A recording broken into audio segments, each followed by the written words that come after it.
to this episode of Just Another Year Chicago. My name is Nick Brody, and today we are going over the heartbreaking loss again. Bears lose their third game in a row, 33-22 against the San Francisco 49ers. The Bears fall to 3-5 and again are on a 3-game losing streak. Was a decent game. It was a decent game, to say the least. It was good all the way up until the fourth quarter. Let's just put that into perspective. You know, again, Bears lose. No Matt Nagy. Still a big problem here, though. Chris Tabor, head coach of the day, special teams coach for the Chicago Bears, did not do a bad job.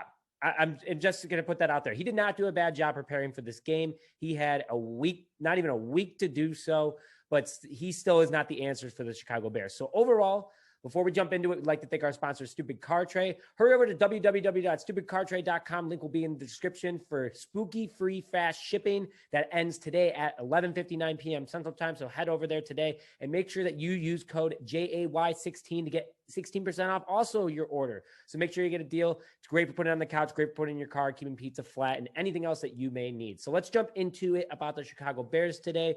Overall, again, Chris Tabor did not do a bad job. He did a great job stepping in for Matt Nagy. Matt Nagy is out this week due to COVID-19 protocol as he tested positive earlier this week. He actually tested positive right after last week's game. So, you know, coach is getting better. He was doing Zoom interviews. So he's able to talk. He's able to do anything that, you know, you'd want him to do as a head coach. But overall, Matt Nagy was not there today. And he is the Chicago Bears head coach for this is his fourth season.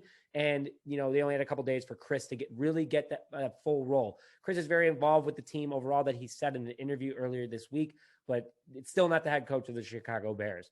So one thing that really stood out from this loss was that players looked excited to go over to the sideline and talk to Chris. Like, people were running up to him. People were talking to him. He was high-fiving them. He just looked like he wanted to be out there. Even though it was a loss, like, it definitely was a win for the mojo of the Chicago Bears, at least from the offensive side of things. In the beginning, the defense was playing well, and then they fell apart in the fourth quarter. We'll get to that in a minute. But, you know, one thing I want to put out there really fast is that the Bears played the number 6 defense entering today's game. Very impressive defense in San Francisco. You know, you have Wagner out there that's, you know, the guy that beat out Roquan Smith for the Pro Bowl, the All-Pro, everything. And you're going against a number 6 defense when you're considered the worst offense in all of the NFL right now. And you made it competitive all the way to the fourth quarter. This loss really doesn't go on the offense too much, not as much as we've weighed in the past. It actually goes a lot on the defense, and a shocking miskick by Carlos Santos. We still love Carlos Santos. He has the franchise record for 37 field goals made in a row, not extra points, but he did make a critical extra point today, and that was the last opportunity for the Bears to score some points. So it would have tied up the game, might have given the Bears more momentum, but it took the life out of this team when Santos missed that field goal. So just get better, shake it off.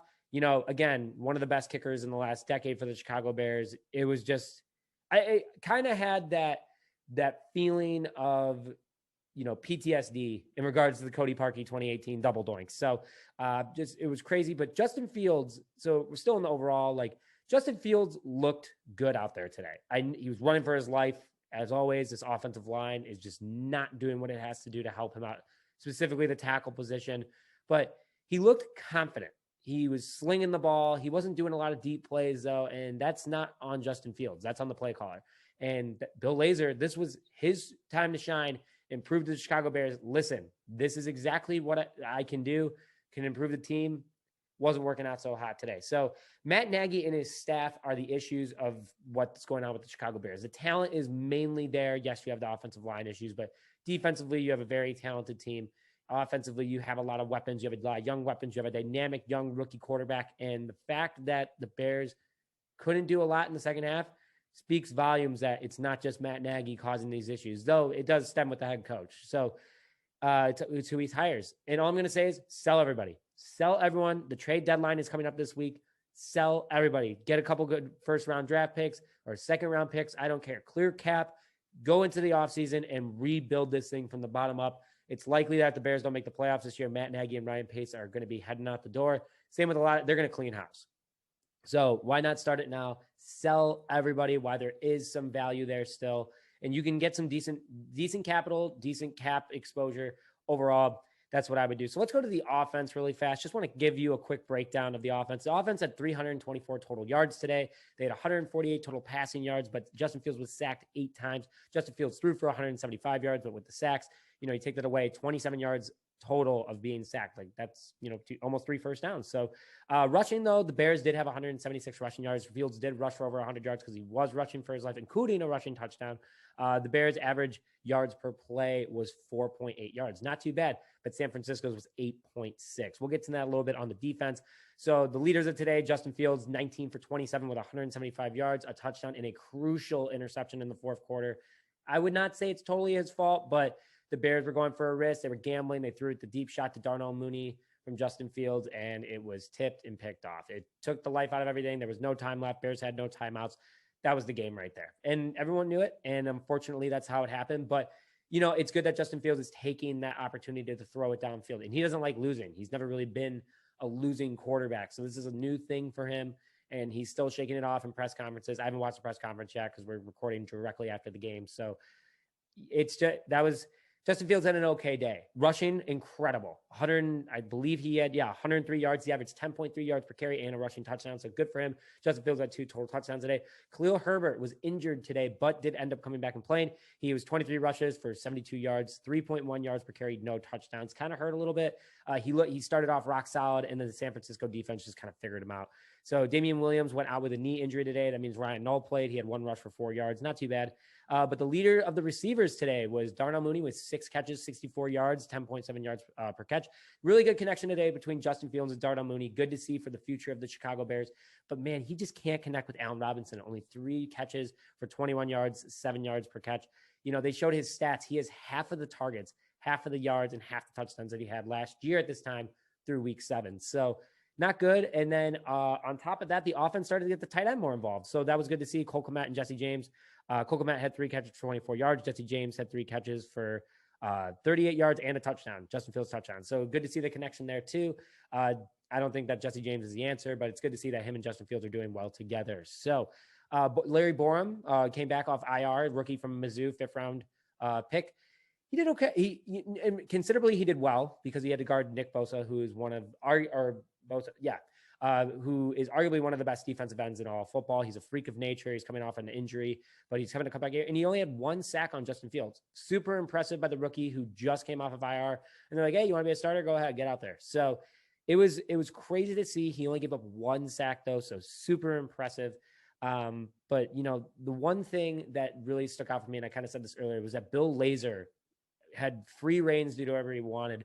Matt Nagy wasn't going, yep, that's what I want. Nope, that's what.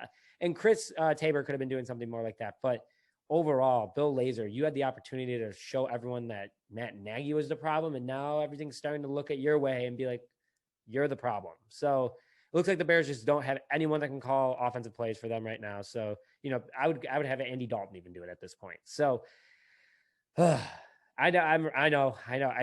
People, everyone's shaking their heads like, man, it's just like there's only so many positives. There are positives from today, though. I mean, like, again, Khalil Herbert looked good to start. You have Larry Borum in there, only giving up 1 sack in his first start of things. Justin Fields was making plays for himself. He had an incredible run. If you guys remember what Mr. Trubisky did against the Patriots a few years ago, where he ran left of the field and right of the field and left of the field and ran into a touchdown, Justin Fields did something very similar to that today because, again, he had no protection. This offensive line, at least from the tackles perspective, just can't get it done. So again, the offense, I would give them a grade of a D+.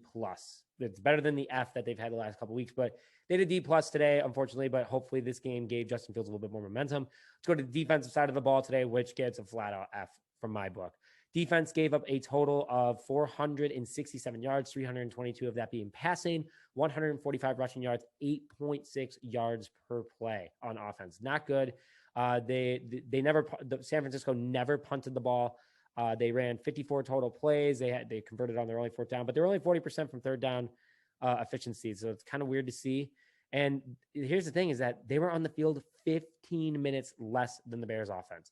So that just shows exactly where the Bears offense stands. And that's just who the Bears are. It's who the Bears are. There's a lot of room for growth, and it all starts with that offensive line. So just kind of no one looked like they wanted to play today on the defensive side of the ball. There was one run from Mitchell that he could have been tackled for a 2-yard loss, and he ended up having a 22-yard gain I mean, Hakeem Hicks was tackling him downfield because everyone's just kind of like running with the blockers. They're not trying to like force themselves in or do anything in order to make a play.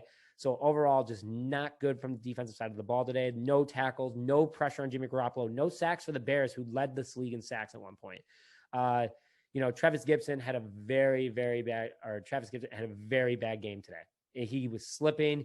He was missing tackles. I hate to call a guy out like that, but a guy that, this was his time to shine with Khalil Mack being out, and I don't think he took advantage of it. So unfortunately, the Bears lost that battle. With any time it really went his way.